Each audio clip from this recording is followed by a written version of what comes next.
আমি জিএমএস আহমদ রেজা স্বতন্ত্র থেকে জিএস পদে নির্বাচন করছি। যকসু নির্বাচনে কেন আসলাম যদি বলি যে যকসু আসলে আমার কাছে মনে হয়েছে যে এটা সাধারণ শিক্ষার্থীদের একটা প্ল্যাটফর্ম এবং সাধারণ শিক্ষার্থীদেরই তাদের এই ক্যাম্পাসের প্রতিনিধিত্ব করার জন্য এগিয়ে আসা উচিত, সেই চিন্তা থেকেই মূলত যকসুতে আসা।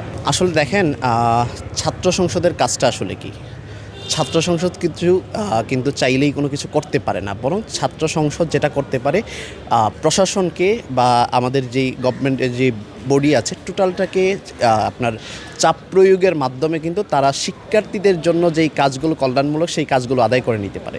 তো সেক্ষেত্রে আমি মনে করি যে আমাদের যেহেতু সামনে অনেকগুলো কাজ চলমান, আমাদের দ্বিতীয় ক্যাম্পাস এবং শিক্ষার্থীদের অস্থায়ী আবাসনের যে ব্যাপারগুলো আছে, এবং আমাদের অলরেডি আপনারা জানেন যে এই বিশ্ববিদ্যালয়ে অনেকগুলো সংকট, আমাদের এখানে কোনো মেডিকেল সেন্টার নাই, মেডিকেল সেন্টার যা বেহাল দশা, আমাদের এখানে একটা ডে কেয়ারের ব্যবস্থা নাই, ছাত্রী হলে একটা মেডিকেল হল নাই, টোটালি কিন্তু আমাদের সংকটের মধ্য দিয়ে যেতে হচ্ছে। তো আমার কাছে মনে হয় যে আমি এই জায়গা থেকে আমি যদি নির্বাচিত হই, আমি প্রশাসনকে চাপ ক্রিয়েট করে সাধারণ শিক্ষার্থীদের পক্ষে ভয়েস রেইজের মাধ্যমে আমি হয়তো সেই কাজগুলো আদায় করে নিতে পারবো। শিক্ষার্থীরা আমাকে কেন ভোট দিবে তার সবচেয়ে উল্লেখযোগ্য যেই কারণ সেটা হলো আমি একান্তই সাধারণ শিক্ষার্থীদের প্রতিনিধি।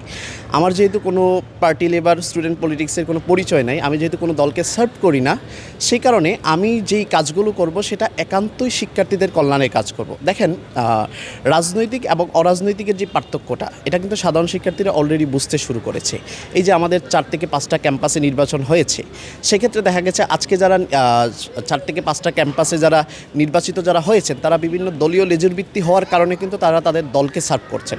এবং আমি এর আগে একটা বক্তব্যে বলেছিলাম যে ডাকসু ভিপি সাদিক ক্যামের কথা বলছিলাম যে তিনি আজকে একটা রাজনৈতিক দলের বিভিন্ন শোডাউনে ঘুরে ঘুরে দিচ্ছেন। শুধু তিনি একাই না, বরং আপনি যদি ডাকসু যে ছাত্রদল থেকে যিনি ভিপি প্রার্থী ছিলেন আবিদুল ইসলাম খান, তিনিও কিন্তু এখন রাজনৈতিক দলের সমাবেশে ঘুরে ঘুরে বেড়াচ্ছেন। অথচ কথা ছিল আমি নির্বাচনে জয়লাভ করি কিংবা না করি আমি এবার সাধারণ শিক্ষার্থীদের কাতারে ফিরে আসব, কিন্তু তারা কিন্তু সেটা করতে পারেনি। তো আমি মনে করি যে আমার যেহেতু নির্দিষ্ট কোনো দলের এজেন্ডা নাই, নির্দিষ্ট কোনো দলকে যেহেতু সার্ভ করা রাখবে না, সেক্ষেত্রে আমি কিন্তু একান্ত সাধারণ শিক্ষার্থীদের ভয়েস হয়ে কিন্তু আমি কাজ করতে পারবো। এবং আমার কাছে মনে হয় যে সাধারণ শিক্ষার্থীরা এই জায়গাটাকেই বেশি গুরুত্ব দিবে। তাছাড়া ওয়ার্ল্ডের পার্সপেক্টিভে যদি আমরা বিশ্লেষণ করি, দেখেন ওয়ার্ল্ডের যে রিনাউন্ড যে ইউনিভার্সিটিগুলো আছে সেখানেও কিন্তু ছাত্র সংসদ নির্বাচন হয় এবং সেখানে কিন্তু দলীয় লেজুর ভিত্তি নাই। আর সেই কারণেই কিন্তু সেই বিশ্ববিদ্যালয়গুলো বিশ্বের প্রথম কাতারে। আর বাংলাদেশের পার্সপেক্টিভ আপনি চিন্তা করেন, বাংলাদেশের যে শ্রেষ্ঠ ইউনিভার্সিটি ঢাকা ইউনিভার্সিটির কথাই বলেন না, সেটা কিন্তু ওয়ার্ল্ড র্যাঙ্কিংয়ে 1000-এর মধ্যেও নেই। তার মূল কারণ আমরা মনে করি এখানে পর্যাপ্ত পরিমাণ শিক্ষা ও গবেষণার পরিবেশ নাই। আর এই পরিবেশ বিঘ্ন হওয়ার মূল কারণ হিসাবে আমি মনে করি দলীয় লেজুর ভিত্তি ছাত্র রাজনীতি। আপনি দেখেন 5 তারিখের পরে এই যে নির্বাচনগুলো হচ্ছে, এই নির্বাচনগুলো কেমন জানি 2টা বড় বড় রাজনৈতিক দলের আধিপত্যের লড়াই হচ্ছে। এই যে জগন্নাথ বিশ্ববিদ্যালয়ের নির্বাচন, আপনি দেখেন ছাত্রদল উঠে পড়ে লেগেছে যে তারা যেই 4-5টা ক্যাম্পাসে হেরেছে তাদের সেই সম্মানকে পুনরায় তাদের পুনরুদ্ধার করার জন্য তারা লড়াই করতেছে। আবার শিবিরও তাদের ইগো থেকে লড়াই করতেছে, 4-5টা ক্যাম্পাসে আমরা জিতেছি, আমরা যদি হেরে যাই।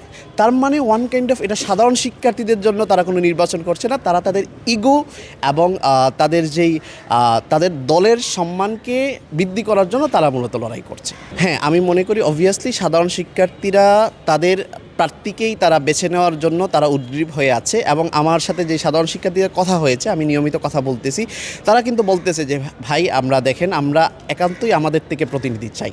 আমার কাছে মনে হয় যে বাকি 4-5টা ক্যাম্পাসের থেকে এখানে আলাদা কিছু হতে পারে। নির্বাচনের সুষ্ঠু পরিবেশ আসলে এখন আমরা বুঝতে পারছি না, কারণ আপনারা অলরেডি হয়তো দেখেছেন যে বিভিন্ন মিডিয়ায় যে নির্বাচন কমিশনার নিজেই যেখানে তিনি আচরণবিধি লঙ্ঘন করেন, নির্বাচন কমিশনার যেখানে নিজেই বিভিন্ন, এবং তারা কিন্তু এখন পর্যন্ত যে আচরণবিধি লঙ্ঘন করলে কী ধরনের শাস্তি সেটাই তারা এখন পর্যন্ত নিশ্চিত করতে পারে না। সুতরাং আমার কাছে মনে হচ্ছে নির্বাচন কমিশনের এখানে অনেক ধরনের গ্যাপ আছে। নির্বাচন কমিশন সুষ্ঠুভাবে নির্বাচন করবে কিনা সেটা নিয়ে এখন আমরা সন্দিহান।